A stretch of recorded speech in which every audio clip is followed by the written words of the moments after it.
The Sporlan division of Parker Hannifin proudly sponsors the Advanced Refrigeration podcast.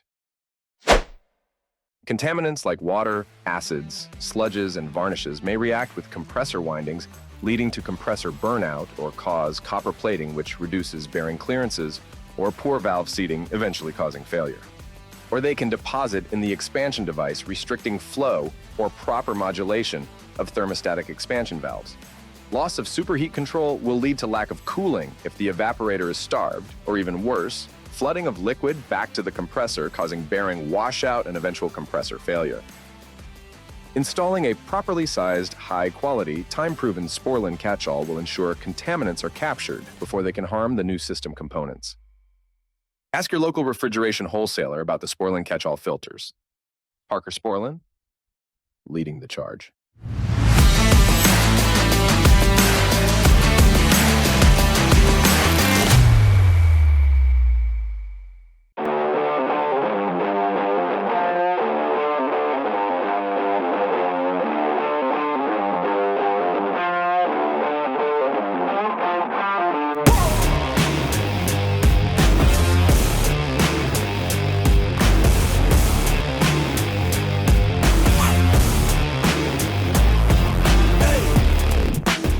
I'm dead inside, so let's just do it. That's right. I sound like one of those ladies from the casino. I just need to hit one more time on the nickel slot, and then I'm going to win the jackpot. Good morning, everybody. Welcome to Advanced Refrigeration Podcast. Here, the host, Brett Wetzel and Kevin Compass. It's been a long week. Oh, yeah. I'm exhausted. My feet are killing me. It's a sign of you getting fucking old. You know that, right? No, Yes. The amount of walking, and I need new boots. Like the old term is called plantar fasciitis. You'll learn that once you get a little older. Or I need new boots. And I've never been in a room that vibrated so much. I still feel it. It was insane. Like it literally, like everybody said the same thing. Both kids that were with me were like, I cannot, my whole body hurts from being in this rack room. It vibrated so violently. Like you could sit there and everything vibrated. The walls, like everything. You're literally trimming out wires, and it's just like the screwdriver is just moving as you're trimming it out. Like the whole rack is just vibrating violently from how the contractor changed all these compressors and did this scroll upgrade and how badly they did on it. I'll explain why, because if they don't know, then they don't know. So when you do these scroll upgrades at certain customers, or you do like Bitzer upgrades from Copeland's or Copeland's to Bitzer's, like obviously when you guys do this, like it ain't gonna fit. You need to line it up the best you can, and the more centered it is over the rack receiver, the better it's going to be. This store, they hung the front bolts off of the compressor, like they're like 6 inches past the rails of the old rail compressor rails. So it's like a foot hanging off the receiver. So it's cantilevered over the receiver, and then they took strut and tried to make some brackets where it looks like a sea of U's just going like this. You can't use unistrut nuts to bolt compressors down. You can't. You need to weld a bolt to the bottom of the strut and then use nylon nuts in solid mount. For this, they use rubber. So all the compressors are just moving. You could just watch them. When they start, they all move. Like everything's moving. The suction lines, you could sit there and watch suction lines just going back and forth. If you had a high-speed camera, like you could literally, I bet the lines are moving on the compressors. The discharge lines are probably moving a good half an inch. With that new camera that I have with the Samsung, it's funny. You can actually see when you take a video, you can see what you're talking about, where like you can see it vibrate normally, but then you can like see it go in slow-mo, like when you're taking it with that Samsung. Yeah, it's nuts. I've never seen a rack vibrate so violently, but like the entire time, like you're standing on the concrete, you could feel the vibration coming up through the concrete, like through your body. So like my knees were like just done by the end of the day, and we were working like dogs, so to get it done, but that's no different than normal. But yeah, it was a rough one. I took 3 55-gallon garbage bags full to the top of wire out of 2 racks. Yeah, you were saying there's a whole bunch of just excess garbage wire that just need to be chopped, remodeled. And this is why electricians shouldn't do wiring in racks. Shut the power off to do a bunch of wire changeovers, still getting electrocuted. Shut the power off, the whole 460's off, still getting electrocuted. Can't find it. Turns out there's 4 sources of power coming into this rack. They added some satellite compressors. Threw some fucking 120 volt power on there. They added a couple circuits. 3 circuits had their own power, 120 volts coming into the rack from a breaker panel. Not marked anywhere. That's awesome. Yeah, it was awful. Like, I was so angry by the end of it. Like, I just demoed it all. Like, we just pulled all the wire out, demoed it. Now it's back to just rack power, and that's it. And a separate control power source for the control power. Like, just awful when they let these people do this stuff. Why would you do that? Why would you, if you have control voltage already within the rack, why wouldn't you just move it over? Because retarded electricians see a tag that says control power needed, and they pull a separate control power, and there's a breaker inside of this said compressor, so they pull control power for it. I've seen these skids get added to racks, and there's 4, maybe some racks have 2 skids each, and there's 4 different control power sources in one rack, and then they're pulling the wires over for the relays to cycle them. I found 2 compressors that were just wired hot. The unloaders were wired hot from the factory when they did the skid ad. Like, never wired the unloaders up, never wired. They're running unloaded the whole time. They're running, unloaded the entire time. That's doing a lot.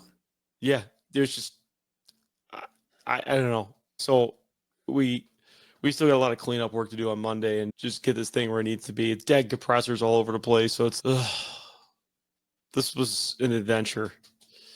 It sounds it. It was a rough adventure.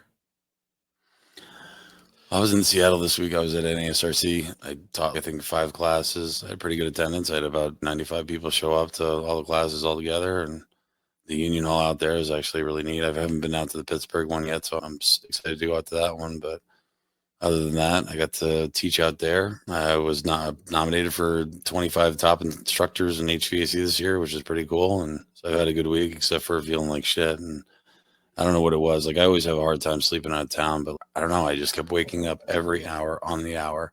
And I did a wonderful job picking the hotel because I walk outside in the middle of the night when I couldn't sleep. And I saw a security guard. I'm like, he's all suited up. He got a vest on, everything. I'm like, what are you doing?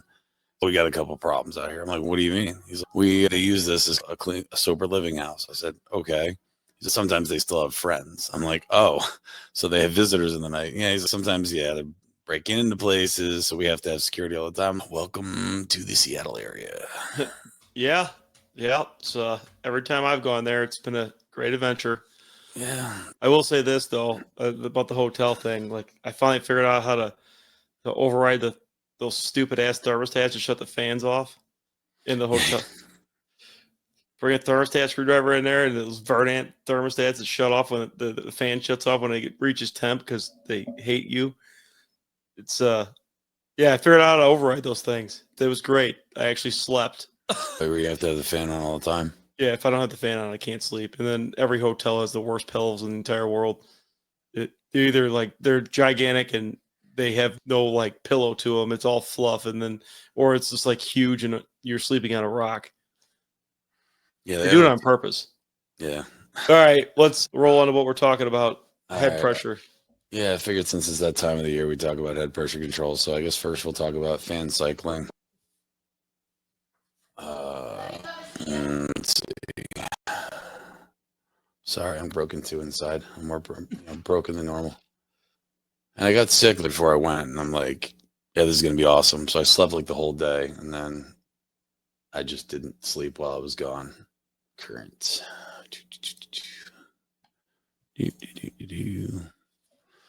So the first thing we're going to talk about is basically doing like condenser fan motors, identifying. Sometimes you'll have condenser fans. This particular one that I have up, you have 12 fans. You could potentially have one contactor for every single fan. And if that would be the case, it's going to cycle through and basically turn on one at a time. Why are you not doing it? Yeah, so you'll turn on one at a time. So it gives you a lot better control. And notice it's always going to start towards the header first. I don't know why. Do you understand the reason why Walmart does the other thing where they actually do away from the header first on the CCM? That never makes any sense to me. What are you talking about? Every store I've ever seen that cycles the header fan first. No. Walmart's on these stores, I don't know why they do it opposite. And so if I can, If I have the availability to, I switch it out. Like even on the schematic that's actually on there that kind of looks like this, where it shows you the condenser fan motors, it'll actually be opposite of what the header is. No, dude, I'm serious. All of our stores go header fan first. I've worked on so many of those stores. All of ours are header fan first. I've seen some of them where they're not. Texas thing. I don't know. If you're with, a lot of times you will see them working together like this, where they'll just go one set, 2 set, 3 set, 4 set, and so on and so forth. After that, if we have to go into split, obviously one side's going to shut off, and then the other ones are just going to cycle. So instead of just going through it, 1, 2, 3, 4, 5, 6, then these ones will X out. A lot of times, unfortunately, I don't have the schematic because I've been looking for it. On the Heatcraft schematic, they don't have any of that stuff up. They don't have the schematic for the split on any of the OEM Heatcraft stuff. It's always just at the actual condenser fan, like the actual setup itself. I can't find a schematic. So if anyone has a schematic they want to send to me, that would be great. So I wanted to use it for a training I'm doing. But the reason why I would do that is because we're going in the split. You can do split one of many different ways. How are you seeing it a lot now? I mean, Before we go that, let's talk about the way the fan splitting. We have a couple different methods of doing this, guys. We have the method where we have a contactor for each fan motor. So if you have 8 fans, you're going to have 8 contactors, okay? And then you have control, say, of all 8 fans and with individual relays. So you could split odds or evens. So if you're splitting odds, it'll be the 1, 3, 5, 7. Those ones are going to shut off when it goes into split. If you're splitting evens, it's going to be 2, 4, 6, 8. Those ones just shut off during split, and it won't cycle those anymore. Now, what we could do is if we had paired fans, so we have 8 contactors, but they cycle in pairs. So when we're cycling in pairs, 1 and 2 come on, 3 and 4 come on, 5 and 6 come on. When it cycles that, so you'd have 4 relays for 8 fans, and they're wired in. Now, when you cycle in pairs, in order to do split, you need to be able to shut the common off to those contactor coils. So what they do is they do this a couple ways. You could break the common with a relay on those particular coils. You have one common going through, say, an RO relay, normally open or normally closed, and when it gets told the command on, it opens and it breaks the common to 4 of those contactors. Now, you have another way of doing it. The way Hussmann does it, they do it with a splitting relay. They run each individual fan motor common for the contactor through a relay that's normally closed. So that relay is a normally closed contactor with like 4 or 5 different legs on it. So when it's a lighting contactor, so when it's commanded on, it's 120 volts or 208 volts, it opens the contactor and drops the commons to all those fan motors. I think paired is better. Or individual is better to me. Paired is a pain in the ass. Individual, you get a little bit more control on, but when you're running full, you want both fan motors to cycle together because you don't want one side of the coil doing more work than the other.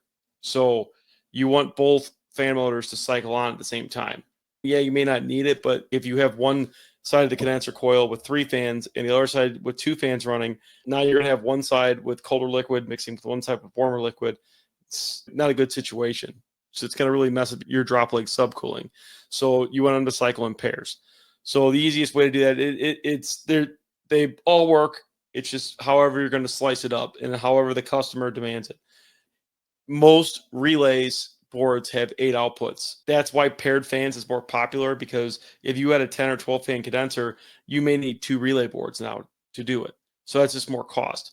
Whereas if you had a splitting contactor and you had 10 fan motors and you're breaking 5 of the commons at the same time, now you only need 5 relays and a splitting relay, so it's 6 relays. So you're still under, and you have 2 spare relays. And then 12, same thing. You'd still be under the 8 relays that you would need for that RO board. So that is why they go ahead and do that. Because on top of that too, you can have up to 7, essentially 7 sets of banks and 14 fans, because you still need, if you are going to have them bring on at the same time, you still need that split relay, which is going to have to be on that RO board. Unless you use something else magical to do that, whether it be, I don't know, some kind of analog output or something like that. That has, Kevin, you ever seen those Whereas an analog output to relay, they used to have them on the Seasons 4. So like the bigger the voltage, it would close more sets of the contacts. That like a sequencer, you mean? Yes, but driven via the analog output, almost like a loop sequencer or something, right? That's all the condenser application is a sequencer. It's just a PID sequencer. That's the same thing. Now, when you get into variable speed motors, this is where it gets a little tricky, and we've been doing this a lot lately. And I've come up with a way of doing it the way that we're doing it, and I really like how we're doing it. So a lot of ECM VS motors will all cycle at the same. So it'll be 0 to 10 volt signal, and it'll be cycling the fan motors, like all 8 of them up, all 8 of them down. That is absolutely garbage control. Horrible.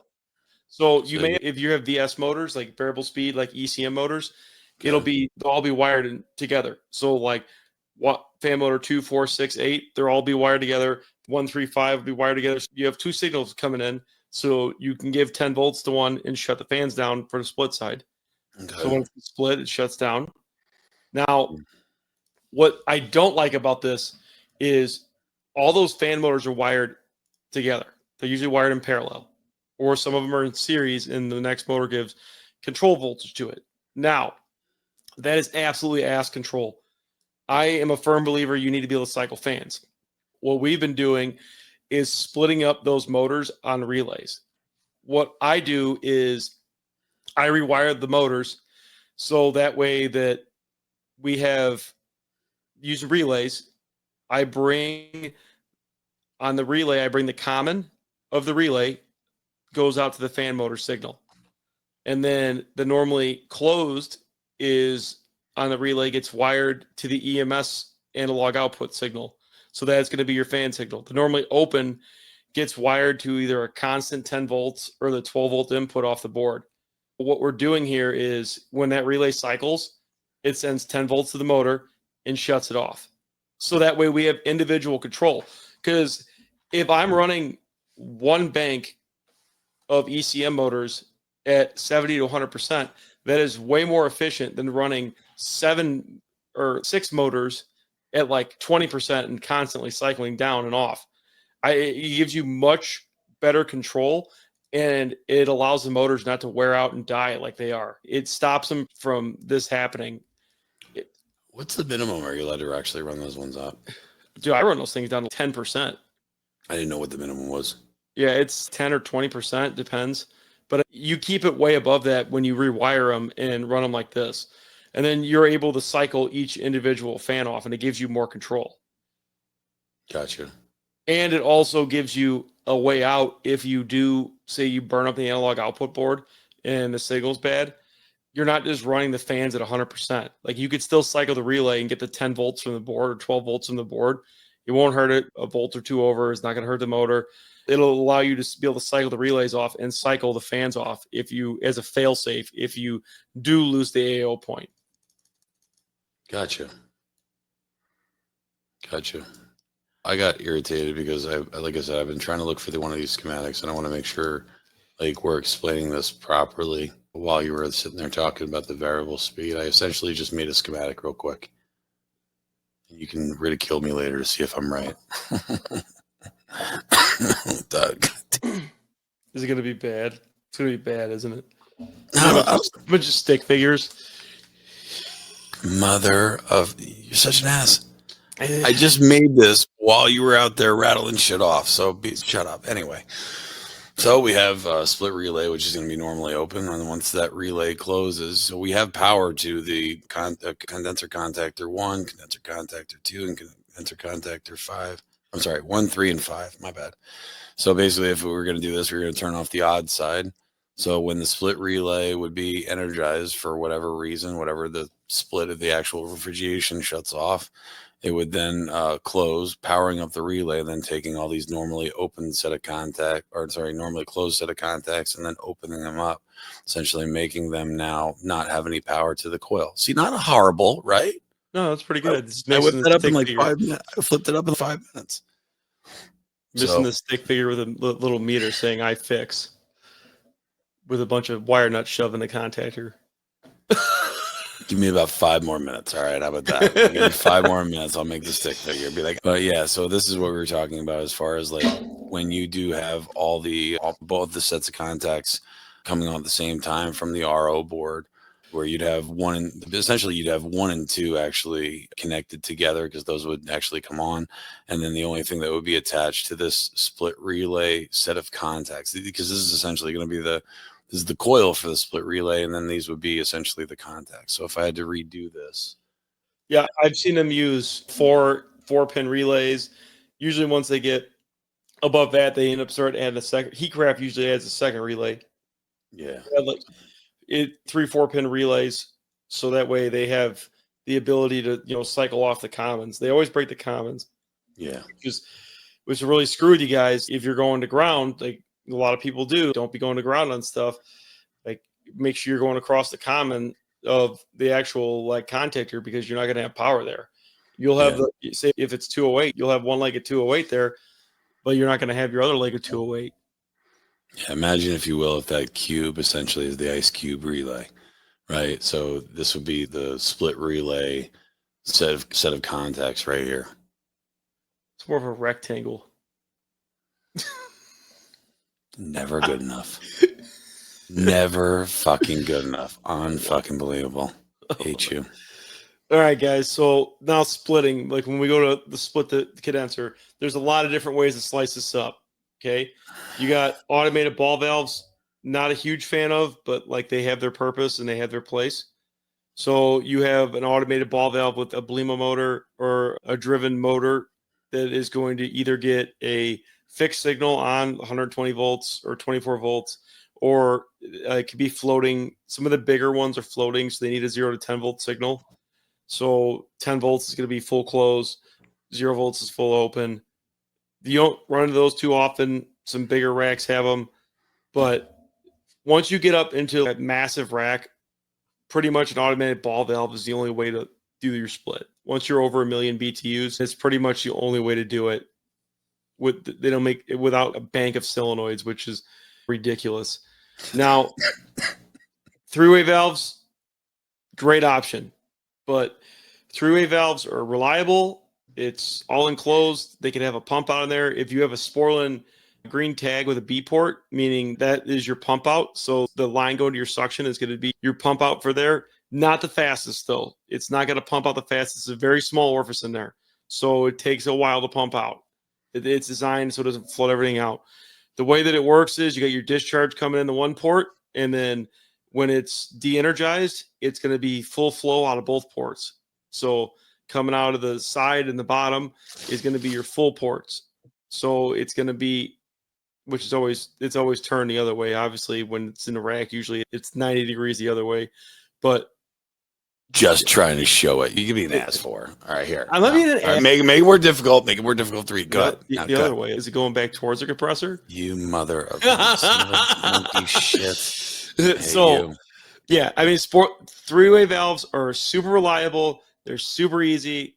When they do fail, though, it sucks because you got to cut them apart to get them out. I've only had 3 fail. Have you ever had luck rebuilding them? No. I've done 1 or 2. They've been okay. But for the most part, I'm just changing it. Because the amount of effort you put into it, like you might as well just change it. Yeah, because you still have to use like a come along to move shit around out of the way in order to actually, you're loosening up everything. You're having to move everything out in order to actually even do that. If you're going to do that, you got to cut a pipe anyways. Yeah. So you're better off just replacing it, because then if it comes apart and leaks, you just wasted a whole bunch of effort and time, and basically for another hour's worth of work, you got to replace a valve. 100%. So pretty reliable, guys. You have your pilot line coming off that goes to your suction. That is your vent. So when a solenoid it energizes, it allows it to vent to the suction, which allows the port on there to empty the top of the can where the solenoid is and vent it to the suction, which allows the diaphragm to get shifted up from the bottom port and blocks off the port. So your split side gets blocked off. So it uses the refrigerant pressure to shift the can up inside to block off the port. Very simple, very easy to use. Some of them you need a pump out. If it's a non-B port, you need a pump out. Now, Solenoids seem to be really common. That's the Walmart, Sam's, Target flavor. You should have, I say should have normally open solenoids. Most Sportland normally open solenoids, you're going to have the coil where it looks like somebody took a unibit and drilled out the screw hole in the top, and it goes over the top of the whole coil. Now, if you get one of these coils that burns out in a pinch, you could take a unibit and do the same thing. You could drill out the top of the coil. Just be real careful that you don't nick the coil when you're drilling it out. So that'll fit back on top of that spot, and it'll get you through the night. Now, that little washer adapter, the spacer, goes on top of the solenoid with the nut there. It does not go on the bottom of the solenoid and then sit there. It goes on the top. So normally open solenoids, they're normally open. When they're energized, they close. When you do solenoids, I see this all the time, and guys mess it up. They'll pipe a condenser and only have a solenoid in the split valve. It has to be piped equally. Everything with a condenser has to be piped equally. If you have a check valve on one side of the coil, you got to have a check valve on both sides of the coil. Today's episode is sponsored by the Refrigeration RDP Series differential pressure monitors from Westermeyer Industries, now available for transcritical CO2 systems in addition to other common pressures and refrigerants. When the filter element of your coalescing oil separator is contaminated, it can hurt your system's performance and efficiency. But how do you know when it's time to replace that filter? Wait too long to replace, and you could end up with a nasty filter blowout. But replacing too often can be a waste of time and money. The answer is installing a differential pressure monitor. The RDP Series differential pressure monitors, including the new transcritical CO2 model, are available now from Westermeyer Industries. To find out more information, email sales@westermeyerin.com. That's WESTERMEYERIN.com. You have a split valve on one side of the coil, you have to have a split valve on the other side of the coil. If you have a ball valve on one side of the coil, you have to have a ball valve on the other side of the coil. Believe it or not, it does actually affect it, and you will have one coil favoring doing more work in the summertime because the coil with less resistance is going to get the most flow, and it's going to do the most amount of work. So, especially if you're doing TD control, where you could have really shit control because one side or another is going to feed more refrigerant through. Typically, think about it, if you will. If you have a watch on one side, one on your right arm, technically on your left arm, you'll have more blood flow going through because that watch is, even though just a little bit, it's adding a little bit of resistance to the blood going through your body. Same principle. You're resisting some of the refrigerant through there, even though it doesn't look like it. You're like, well, we could just take this off, right? We could just take off that solenoid. We could take off that check valve. No, you can't. So if you are putting these in there, they have to be even resistance, because remember, refrigerant's going to go the path of least resistance. correct. I'm not the biggest fan of solenoids. They leak a lot. It's they sit off all winter long, and then the gaskets in them start to shrink, and there's a possibility for leaks there. I think you're better off with a three-way valve in that situation. And generally, I don't like to bang together solenoids. Like, I just don't. Like, it's a pain to troubleshoot if you get one bleeding through, and you pretty much got to look and grab pipes and guess which solenoid is bleeding through on you when you have it. I think in the larger applications, that's where an automated ball valve makes more sense. It's just a lot easier. The solenoid thing really isn't. There's only really three ways to do it. I'm hoping soon we start seeing more CO2 condensers splitting. Everybody wants to bypass the gas cooler, which I think is just dumb when you could just split it and make it like a normal refrigeration system, because it's no different really. Split the gas cooler and away it goes. And now we actually have enough, flow to keep the rack running. Yeah, agree. Notice on here we do also have a check valve. We also have a solenoid for the pump out, and part of the reason for that is because we don't want, if the rack would fail and it'd be really cold out, we don't want that refrigerant to want to just migrate back up into there. The other reason for that is a lot of times on some manufacturers, they have an auxiliary set of contacts on the contactors, and what they'll do is they'll run that auxiliary set of contacts directly through the normally open set. And it'll actually, all of the compressors will actually power up the solenoid. So at least if you have one solenoid on, it allows it to pump out. Now, the theory is that if we're pumping out, if we're in split, we're going to be pumping out refrigerant out of, this side of the coil, right? We don't want to be dumping refrigerant, even if it's ported, into the suction header and potentially flooding out our rack. So in turn, what we're doing is it's a safety. Now, I will tell you, when some newer guys change out contactors, sometimes they switch stuff up because they'll either get the contactors that are through and through, and then they might convert it to the contactors that everything is on the one side. I've seen many and many a time where they'll end up doing that theme, and then they'll actually wiring it wrong. And periodically during sometimes you'll see like random high pressures, and then you'll see where it's not, you'll see random liquid levels as well. And I had found one that they backfed the voltage somehow, some way with it, the way that they wired it, and it was clicking on this split solenoid 600 times a day, and basically wore the shit out of it. So when it come time for it to actually split, you had random liquid levels. The high pressure just went random high pressure for God long. And I looked like when the contactors got changed, I'm like, shit, this has been run like this for a long time. Be mindful of that. Like I said, you'll have an open set of contacts, but when you are changing the auxiliary set, especially around PM time, make sure that you are converting the auxiliary correctly, not just wiring exactly how it is. What's the worst is when guys go from like square D contactors to like Mars contactors, and the auxiliary is flipped from the front one is normally open on the square Ds, and the back one is normally open on the Mars, and they wire it the same exact way that it was, and everything is opposite. I see it all the time. Never happens. Never happens. I've had a few racks where they actually wired the split valve like through the auxiliary contactors, and every time the rack would pump down because it had no load, it would shut off the compressors and it would open the split and it would fill the coil back up. This was on like a 10-year-old rack. I found this. I'm like, what the fuck? They've been fighting the liquid levels in this thing for forever, and that's all it was. That's all right. One of the customers pulled me in because someone was doing a remodel, and they're like, they've lost the rack, they've lost the medium temp several times, and I can't afford them to lose anything else. I get there, it had one of the four set that you were talking about, and they didn't. I go, did you guys finish the remodel? I was like, no, we're still waiting on some stuff. And I look up, and it wasn't exactly warm, but it wasn't exactly cold. So like it would intermittently go into split.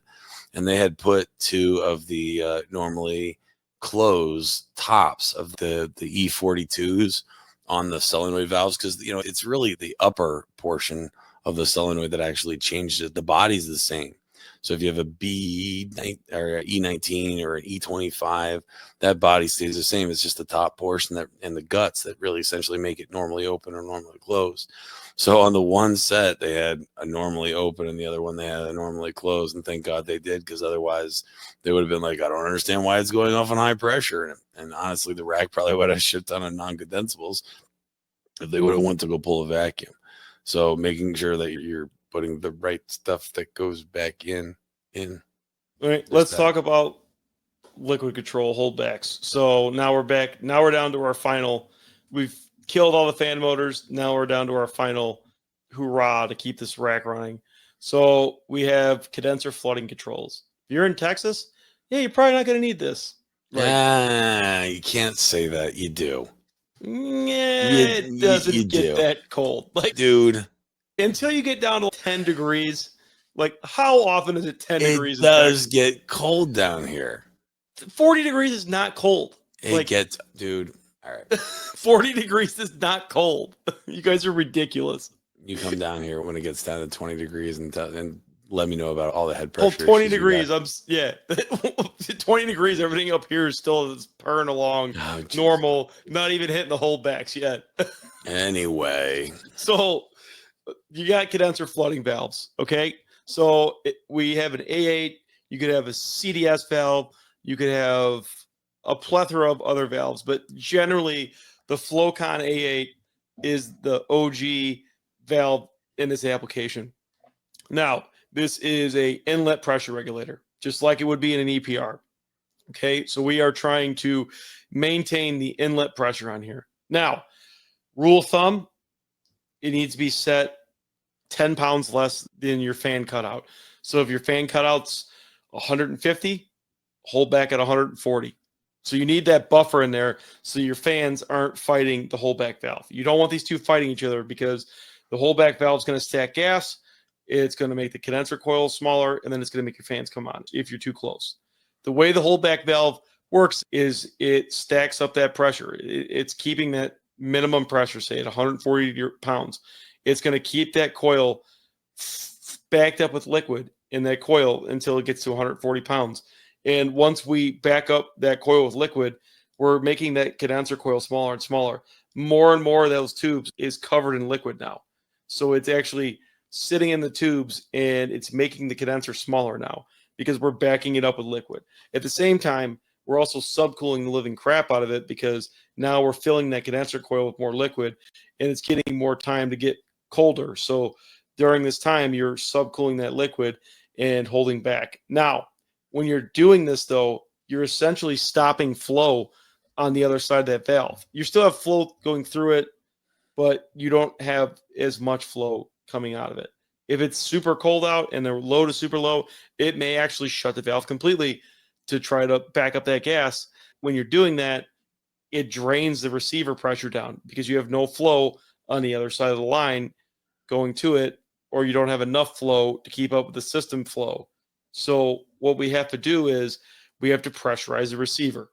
Now, the way to pressurize the receiver, there's a couple different ways to do it. There's CDS valves, there's SDR valves. The most common thing you're going to see in a rack application is going to be an A9 valve. So you're going to have an A9, which is an outlet pressure regulator, or an A8OE, which is an outlet pressure regulator. Or you could have a ODR, one of the check valve. It looks like a check valve, but it's actually a differential. I don't like those in a rack application because you can't adjust them. Same here. I don't like them either. I'm just saying you will and can see them. Yeah, you will see them. You see them a lot at Walmart and Sam's. I would rather have an adjustable one. So the A9 is what you're going to see the most common in here. The A9 is an outlet pressure regulator. So you're going to have coming off a discharge, right out of the oil separator. You usually have the A9 valve. Now that needs to be set. A lot of times they say 10 pounds. I go 5 pounds under the holdback valve. So I like it set real close. And I've been doing it for a while. And so say if I set my holdback to 140, my A9's at 135. So go ahead. No, I was going to say is follow your customer spec. Like you have, if you're at a Bullseye store, they want there for 407A, for 448, 449. Typically, you're about 148 psi. You can see what Kevin was talking about before. If you're at 140, which is 48, which is about 150, your condenser low pressure cutout done is 160. So then that way you're not running any fans. So you're not running your fans at the same time as you're doing your holdback. And then for their receiver repressuration settings, if I'm not mistaken, is 128, which is like 65 degrees or something like that. That's actually it was less than that. I haven't looked at their spec in a while, but it was 70 for the fan cutout, then 60 for the holdback, and then 50 to 55 for the receiver pressure. Maybe that's for your area. That would make a lot more sense because it's colder than shit up in your area. I don't know how that paperwork's done, if it's done by region or if it's done by whatever. But as far as I always remember, it's 148, 128 is usually what the settings were when I saw the paperwork. Yeah, most of the time when you're running like floating head 70, like a safe setting is 70 for the fan cutout, 55 for the holdback, or 60 for the holdback, 55 for the A9. That's generally what I try to run. Obviously, follow your customer spec, but that is, if you don't have a spec, those are like common settings where you're not going to be fighting anything. Yeah. Now, that A9 is going to be constantly injecting hot gas into that receiver to keep the outlet of that at your desired set point. So say it's 125 pounds. It's going to keep injecting hot gas in that receiver until that receiver is a constant 125 pounds. Now, these two valves work in unison. As the A8 starts to close and back up gas a little bit and the condenser starts filling up, the receiver pressure is going to drop a little bit, and then the A9 is going to inject hot gas into the top of the receiver and push on top of that liquid. So you're going to have liquid in the receiver still. It's going to push that hot gas and force it out to the systems to make sure we have flow. Those two valves work in unison. Yeah, because remember, we still need the differential across the expansion valves. Because if the expansion valves originally were designed for, let's just say, a 100-pound differential, we need to still maintain that 100-pound differential. If we don't, it's going to start affecting the sizes of the valves, and we won't have enough differential to actually push that liquid out into there. So that's one of the main things why. The old school valves, the non-balanced port, those needed exactly 100 pounds or more in order to feed. I think the minimum on that was 100. If you don't have a 100-pound differential, they don't like to feed. Where the balanced port are a little bit more robust, and you can float that head pressure a lot lower. Yeah, as you drop below that 100, that's the rule of thumb. As you drop below that 100, you start to derate the valve. As long as they're sized with enough extra capacity, you'll be fine. So just take that in consideration, guys, when you're sizing valves.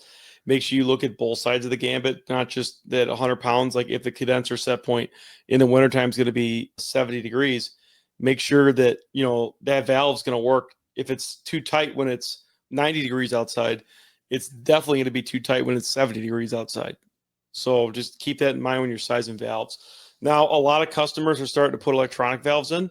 So in the place of the A8, you may have a CDS 17 in there, or you may have an AA8 body with a CDS motor kit on it. So basically all they're doing is they're stepping off of a loop sequence controller or a Sporlan standalone pressure controller that is literally just off of pressure set point, or trying to maintain a fixed saturated condensing temperature set point, and it's just opening and closing that valve off of a pressure or temperature set point.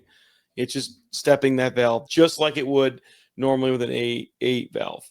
So it's just doing it electronically, gives the customer a little more control, gives a little bit more fine control out of it. How do you feel about the electronic? Like your one of your brothers likes the whatchamacallit, the Sporlan pressure control that they use for the whole bag. I would rather have it on the EMS control. No, agreed. Yeah. I'm just saying, like having it on a digital control though, it's a little bit more precise. I do like it. The only thing that makes me nervous is the non-zeroing of it when it's because if you zero it when it's in the summertime, you could snap that thing out in high pressure pretty quick. So there is a chance for it to lose. But again, I think a lot of the losing steps was poor control, and you have a little bit more control over a holdback valve. It's not an EPR or something where it's constantly hunting. It's pretty constant, especially all summer long. It's gonna be wide open. It's just sitting at 100%. Yeah. Yeah, So, I mean, you can put in fail safes in there too. Like you could put a timing function in there to do it, but then you could have rules in the timing function via sensor control or whatever that it only allows it to do it if the head pressure is X, and if you know what I mean. Like you could put some rules in it. yeah, I will say this for the A9s though.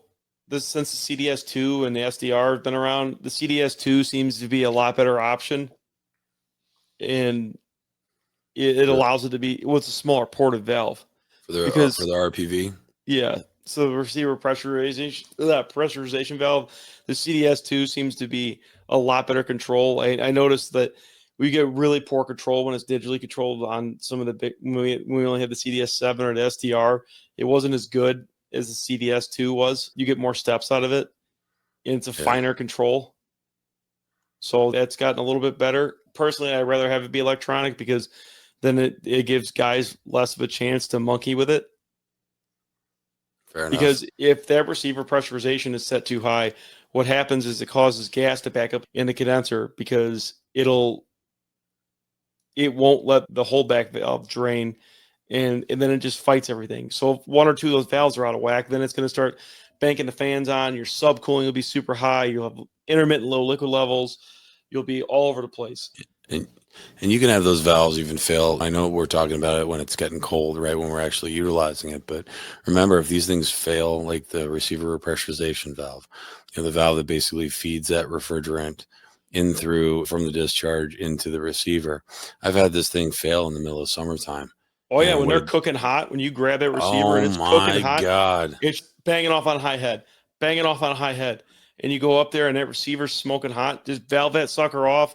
Let it cool down for a minute, start to rack back up, and then it was making the receiver pressure higher than the the condenser. So it was just backing up all that gas Fighting. in there. It was fucking fighting. Your subcooling's high as hell. Actually, when I first saw it, I thought I had non-condensables. I started I was going to do the pump down test for non-condensables, and then it wasn't until I grabbed the line I was like, holy shit, that's really hot. And the funny thing was, someone had kept adding charge, because think about it, if this is feeding, it's going to make your receiver pressure higher than your drop leg, and that means all the refrigerant's going to want to stack in there. At one point, it's going to start making the receiver go down in level, because you don't have enough to keep stacking it. They kept adding, and I was at one store, all 3 racks that were on the roof in those rack houses on the roof, the white ones. Basically, I took out 350 pounds on every single rack in the middle of summer. Because what happened was, I saw 35%, and I was showing someone the example of this. I was like, hey, watch this. I closed off the ball valve going right to the A9. And actually, in those instances, they actually use crankcase pressure regulators, CROTs, but they just have a higher range. And it was funny because it went from 35 to 45, 55, 65, 85, 95. I'm like, shit, I turned it back on. I'm like, that dial, because that dial was about to fucking spin. I don't like the CROs in that application. They have a huge failure rate. Yeah, man. Yeah, I'd rather. It's just not. It was never designed for that purpose. And yeah, it'll work, and it does work, but it's a huge failure rate. I will say this though, same with the 8OEs, they don't seem to last in that application where an A9 does. I'm not a big fan of the 8OEs. They have a huge failure rate compared to the A9s. The A9s I've probably seen 4 A9s fail in 13 years. Yeah. They failed and when I say fail with injecting pressure. They'll fail not injecting pressure, but I've seen a lot of 8OEs fail injecting pressure, but this is where an A9 just does a better job in an application, but that's exactly what it was designed for. So I think that's a much better valve. Headmasters on racks, oh God, I hate it. We have a bunch of racks up here with headmasters. I forgot what the model number was. It was the Heatcraft belt-driven condenser. We have tons of them. Oh my God, I have never seen a bunch of them. And I went up on this roof the other day, and I was like, holy freaking shit. I'm like, why? We just did a brand new store that spec'd belt drives. Why? That's what I said. And headmasters. And it was one of those, as well as I do, guys are like, we're just supposed to grease these things until oil starts putering out of every orifice. Then they're blown bearings, and it's just I fail. Why would you want a belt driven condenser? And there's literally no benefit to it at all. So I was going to bring up a situation with the Aldis. So the Aldi Husband racks, this is a huge problem with these, and it's all over the place. So you'll see this a lot. You'll see random liquid levels a lot in the Aldis when the heat reclaim is running, and you'll see random high head pressure spikes and alarms. It happens all the time at all the Aldis. So on the Husband rack, roof rack type of stuff, Aldi went through and downsized all the CES heat reclaim coils because they were logging gas before. So they downsized the heat reclaim coils, and so they're smaller. So what happens is you go into heat reclaim and you have a pressure drop through the coil now. So it's generally about 15 pounds, 10 to 15 pounds. So what happens is you have a Husband microchannel condenser coil. You run in heat reclaim. So in between the heat reclaim, you have a 10-pound spring-loaded check valve between the three-way valve for the heat reclaim. So if it ever gets 10 pounds pressure drop across the heat reclaim coil, it bypasses around through the check valve. It's great. What's not great is when you're running less than 2 banks of microchannel condenser coil, and you have a couple of the bigger compressors running. Now you pick up another pressure drop through the condenser coil, generally 5 to 10 pounds. Okay. So on these racks, they have ORD 20s that are on the discharge. Yeah. So it's seeing a 10-pound drop through the heat reclaim, and it's seeing a 10-pound drop through the condenser coil. So now it thinks it's got a 20-pound, 22-pound pressure drop. The bigger compressor kicks on, it starts injecting hot gas into the receiver. Awesome. So, which the receiver's 20 pounds lower, but in the middle of summer, what ends up happening is it ends up backing up gas on a microchannel and then instantly bang off on high pressure. So Yeah. we found this a lot, and we had a couple of the spring-loaded check valves in backwards, like 35 of them. Those on brand new stores. It was One the or same two. thing. One or two. Yeah, it was the same thing over and over again. It was the same guy that was quality checking them too. Probably not there anymore. But so we started flipping them on startup. So we knew to look. But the other prior thing is I ripped those ORD valves out and put A9s in. As soon as you put an A9 in there with a fixed outlet pressure set point, all the head pressure and low and liquid issues go away. Never an issue again. Nice. Just on those Husband racks, a 5/8 port, 5/8 connection A9 is the perfect size for all these to never have issues again. Yeah, I don't think I've ever seen those. Actually, the only microchannel condenser I've ever seen, it was one of the first Big Blue stores where they did a neighborhood market. It was the first iPro store ever. They had a whole bunch of guys from the EMS manufacturers. They were still doing some coating on it and stuff. And they had a microchannel coil, and they had a CDS valve on the outlet. And exactly what you said, like when you go to reset that, it goes off on high pressure so quickly. It doesn't even get caught by the EMS.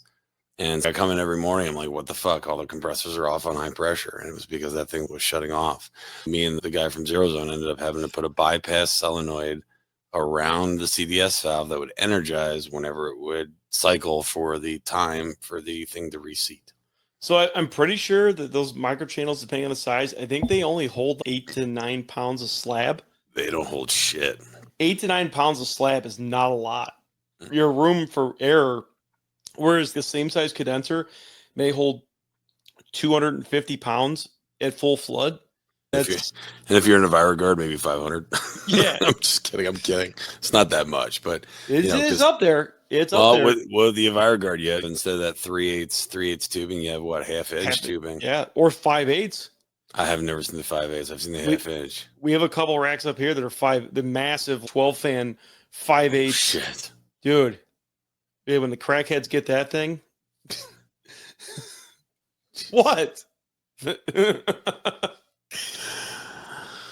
right. Well, I guess on that note, we've been talking for a while. I guess we're going to roll out. All right, guys. Thanks for listening. See you guys later.